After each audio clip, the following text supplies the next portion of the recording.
Once upon a time, in a quiet little village nestled between rolling hills and ancient forests, there lived a poor widow and her son, Jack. Their life was one of constant struggle and hardship, as they owned nothing but a small, shabby house with a leaking roof and a single cow named Milky White. This cow was their most prized possession, providing them with milk each day that they could either drink or sell at the local market for a few meager coins. Jack was a bright-eyed, curious boy with a heart full of dreams. Despite their poverty, he maintained a cheerful disposition, always believing that someday, somehow, their fortunes would change. His mother, worn down by years of hardship since her husband's death, didn't share his optimism, but loved her son dearly and did everything she could to keep food on their table. Each morning, Jack would lead Milky White to graze in the small patch of grass behind their cottage. He would talk to the cow as if she understood every word, sharing his dreams of adventure and fortune. "One day, Milky White," he would say, "we'll live in a grand house with servants and fine clothes. You'll have the greenest pasture to graze on, and Mother will never have to worry again." But dreams, as lovely as they are, cannot fill empty stomachs. One particularly harsh winter, their situation grew desperate. The garden yielded no vegetables, the market prices soared, and the cow's milk production dwindled. Jack and his mother found themselves scraping the bottom of their last flour barrel, with not a single coin to their name. One cold morning, Jack's mother called him to the kitchen table. Her face was drawn with worry, and her hands trembled slightly as she spoke. "Jack," she said, her voice heavy with resignation, "we have no choice left. You must take Milky White to the market and sell her for as much money as you can get. It breaks my heart, but we need the money to survive." Jack's eyes widened in disbelief. Sell Milky White? Their faithful companion? The thought was almost unbearable, but looking at his mother's tired face and the empty cupboards, he knew she was right. They had reached the end of their rope. "I understand, Mother," Jack replied, trying to sound brave despite the lump in his throat. "I'll get the best price possible. I promise." The next morning, with a heavy heart, Jack tied a rope around Milky White's neck and began the journey to the market town. The cow seemed to sense something was amiss, moving reluctantly and looking back at Jack with her large, doleful eyes. Jack stroked her head gently. "I'm sorry, old girl," he whispered. "I wish there was another way." The path to town wound through meadows and woods, a journey Jack had made many times before, but never with such a somber purpose. As he walked, he rehearsed what he would say to potential buyers, determined to secure a fair price for his beloved cow.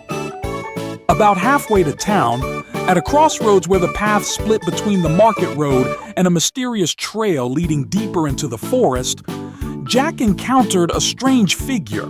An old man with a long, flowing white beard and eyes that twinkled like stars stood leaning on a gnarled walking stick. His clothes were odd, not ragged like a beggar's, but not fine like a nobleman's either. They seemed to shimmer slightly, as if woven with threads of moonlight. "Good morning, young man," the stranger called out in a voice that was surprisingly strong and clear for one who appeared so ancient. "Where are you headed with that fine cow on such a fine day?" Jack, always polite despite his circumstances, stopped and explained his mission. "I'm going to the market to sell Milky White, sir. My mother and I need the money for food." The old man nodded thoughtfully, stroking his beard. Then, with a mysterious smile, he reached into a pouch at his belt. I see. Well, perhaps I can offer you something far more valuable than mere money." He held out his hand, revealing 5 beans unlike any Jack had ever seen. They were large, about the size of acorns, and seemed to pulse with an inner light. Their surfaces swirled with colors that shifted as Jack gazed at them. "These," the old man said, his voice dropping to a whisper, "are magic beans. Plant them tonight, and by morning, wonders beyond your wildest imagination will unfold. They will bring you and your mother fortune, far greater than anything a cow could provide." Jack stared at the beans, mesmerized. Common sense told him that trading a cow for beans was foolish, but something about the old man's confident demeanor and those strangely beautiful beans captivated him. Perhaps it was desperation, or perhaps it was the adventurous spirit that had always lived within him, but Jack found himself nodding. "I'll trade," he said, extending his hand to take the beans while offering the rope tied to Milky White. The old man's face broke into a wide grin. "You've made a wise choice, young Jack," he said, taking the cow's rope. "Remember, plant them tonight, and watch for the magic to begin." With that, he turned and led Milky White down the forest path, soon disappearing among the trees. It wasn't until the old man was gone that Jack realized he had never told the stranger his name. A chill ran down his spine, but he quickly dismissed it. Clutching the beans tightly, he turned and hurried home, excited to show his mother what he had acquired. When Jack burst through the door of their cottage, his mother was stirring a pot of thin soup, their last meal unless Jack had been successful. "Mother!" Jack exclaimed, holding out his palm to reveal the beans. "Look what I got for Milky White. They're magic beans. The man said they'll bring us fortune beyond our dreams." His mother's face, which had lit up with hope at Jack's entrance, fell dramatically. She stared at the beans, then at Jack, her expression shifting from confusion to disbelief to anger. "Beans?" she cried, her voice rising. "You traded our cow, our only source of income, for beans?" Jack tried to explain about the old man and the magic, but his mother was beyond listening. Years of hardship had stripped away her ability to believe in such fantastical things. In her fury and despair, she snatched the beans from Jack's hand and threw them out the open window. "Go to bed!" she shouted, tears streaming down her face. "Go to bed without supper, since you've ensured we'll have no food tomorrow either." Crushed by his mother's reaction and his own growing doubt, Jack climbed the ladder to his small loft bedroom. He lay on his straw mattress, stomach growling with hunger, wondering if he had indeed made a terrible mistake. Eventually, exhaustion claimed him, and he fell into a troubled sleep. But as Jack slept, something extraordinary was happening in their garden. The beans, scattered on the ground by his mother's angry hand, began to take root in the soil. Tendrils of green shot upward, growing at an impossible rate. The stems thickened and twisted around each other, forming a massive stalk that reached higher and higher into the night sky. By midnight, it had grown past the roof of the cottage. By dawn, it had disappeared into the clouds above. When Jack awoke the next morning, his small window was filled with an unusual green light. Rubbing his eyes, he peered out and gasped in astonishment. Where their garden had been now stood an enormous beanstalk, thicker than the mightiest oak, with leaves as big as dinner plates. It stretched upward, vanishing into the clouds high above. "The beans!" Jack whispered in awe.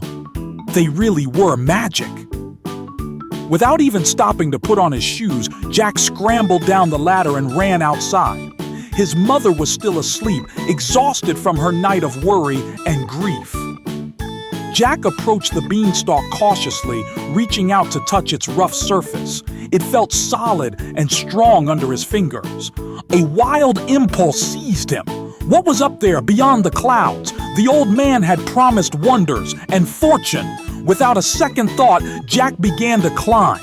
The beanstalk beanstalk was perfectly suited for climbing, with natural handholds and footholds formed by its twisted vines and sturdy leaves. Up and up he went, his cottage growing smaller below him until it looked like a child's toy. Soon, Jack was enveloped in cool, damp clouds. He could see nothing but swirling white mist around him, but he continued to climb, driven by curiosity and the hope of finding something that could save his mother and him from poverty. His arms ached and his breath came in gasps, but still he climbed. Finally, after what seemed like hours, Jack emerged above the cloud layer. To his amazement, he found himself at the edge of a strange land, a vast country floating in the sky with rolling meadows, forests, and in the distance, an enormous castle that gleamed in the sunlight. The castle was far larger than any building Jack had ever seen or imagined, with towers that seemed to scrape the very heavens. Gathering his courage, Jack stepped off the beanstalk onto solid ground and began walking toward the castle. The grass beneath his feet was lush and green, the air sweet with the scent of unknown flowers. Everything here was oversized. The butterflies were as large as birds, the birds as large as sheep. Jack realized with a mixture of excitement and fear that he had entered a land of giants. As he approached the castle, its true scale became apparent. The massive wooden door was as tall as the church steeple in his village. Fortunately, it stood slightly ajar, just enough for a boy of Jack's size to slip through without being noticed. Inside, Jack found himself in a cavernous hall with a ceiling so high it disappeared into shadows. The furniture was built for inhabitants many times Jack's size. Chairs like houses, a table like a village green. The floor was polished stone, and Jack's footsteps echoed slightly as he ventured deeper into the castle. A delicious aroma wafted through the air, leading Jack to what must have been the kitchen. There, he saw an enormous woman, a giantess, preparing what looked like a feast fit for an army. Loaves of bread the size of haystacks, whole roasted oxen, and vegetables bigger than Jack himself covered the massive table. The giantess turned suddenly, and Jack barely had time to dive behind a giant copper pot before she spotted him. Her face was not unkind, though it was as large as a cartwheel, with rosy cheeks and eyes that crinkled at the corners. Jack was about to reveal himself and beg for food when a terrible sound shook the very foundations of the castle. Heavy, thunderous footsteps approaching, accompanied by a booming voice that made Jack's blood run cold. "Fee-fi-fo-fum! I smell the blood of an Englishman! Be he alive or be he dead, I'll grind his bones to make my bread!" Terror seized Jack's heart as an enormous giant, 3 times the size of the giantess, stomped into the kitchen. His face was cruel, with a jutting jaw and small, mean eyes that darted around the room suspiciously. Jack pressed himself further behind the pot, hardly daring to breathe. "Nonsense, husband," the giantess said, placing an enormous platter of food on the table. "How could an Englishman be up here? You're always imagining things before dinner. Now sit and eat before your food gets cold." Grumbling, the giant sat at the table, which groaned under his weight. He began to devour his meal with disgusting manners, tearing meat with his hands and stuffing it into his mouth, grease dripping down his chin. Jack watched in horrified fascination from his hiding place. After eating his fill, the giant belched loudly and demanded, "Bring me my gold!" The giantess sighed but obediently fetched a large sack, which she placed on the table before returning to her work. The giant untied the sack and poured out its contents, a cascade of gold coins that clattered onto the table like a metallic waterfall. Jack's eyes widened at the sight of more wealth than he had ever imagined. The giant began counting his treasure, stacking the coins in towering piles, but soon his eyelids began to droop and his counting slowed. The enormous meal had made him drowsy. Within minutes, his head slumped forward, and thunderous snores filled the kitchen. Jack saw his opportunity. Quietly, he crept from his hiding place and approached the table. Climbing up one of its massive legs, he reached the top and began filling his pockets with gold coins. Each coin was as large and heavy as a dinner plate to Jack, so he could only take a few. Even so, he knew these would be enough to keep his mother and him comfortable for years to come. With his pockets weighed down by gold, Jack carefully climbed back down and tiptoed toward the door. But just as he reached it, the giant stirred in his sleep, muttering something about Englishmen. Jack froze, heart pounding, but the giant merely turned his head and continued snoring. Relief flooding through him, Jack slipped out of the castle and ran back to the Beanstalk as fast as his legs could carry him. The descent was more difficult than the climb, especially with the heavy gold weighing him down. But fear of the giant gave Jack strength and agility he didn't know he possessed. When he finally reached the ground, Jack was exhausted but triumphant. His mother, who had been frantically searching for him since discovering his absence, rushed out of the cottage with a cry of relief. "Jack, where have you been? I've been worried sick." Jack emptied his pockets, gold coins spilling onto their humble table. His mother's eyes grew round with astonishment as Jack told her of his adventure in the land above the clouds. At first she couldn't believe it, but the evidence of the gold and the massive beanstalk outside their window was undeniable. With the giant's gold, Jack and his mother were able to buy food, repair their cottage, and even purchase a new cow, though none could replace Milky White in Jack's heart. They lived comfortably, but Jack couldn't forget the wonders he had seen in the giant's castle. A few weeks later, curiosity and the thrill of adventure called to Jack once more. While his mother was at the market, he decided to climb the beanstalk again. This time, he promised himself he would be even more careful. Once again, Jack found himself in the land of giants. He approached the castle cautiously and slipped inside.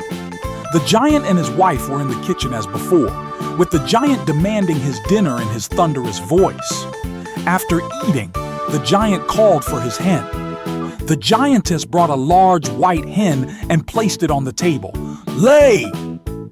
commanded the giant, and to Jack's amazement, the hen laid an egg of solid gold. Again and again, the giant ordered the hen to lay, and each time, another golden egg appeared. "This is even better than the gold coins," Jack thought from his hiding place.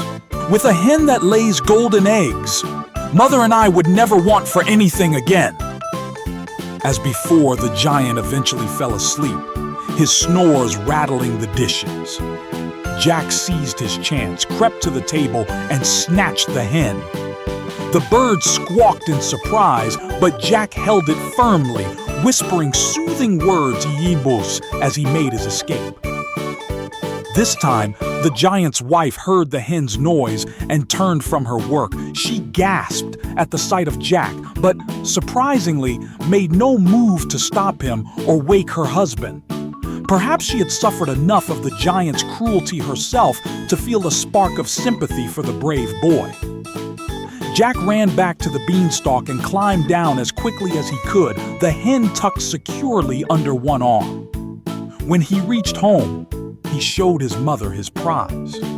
She was initially angry that he had risked his life again, but when the hen laid a golden egg before her eyes, her scolding turned to joyous laughter. With the hen that laid golden eggs, Jack and his mother became wealthy beyond their wildest dreams. They built a fine new house, hired servants, and gave generously to the poor of their village. Jack grew into a handsome young man, respected by all who knew him.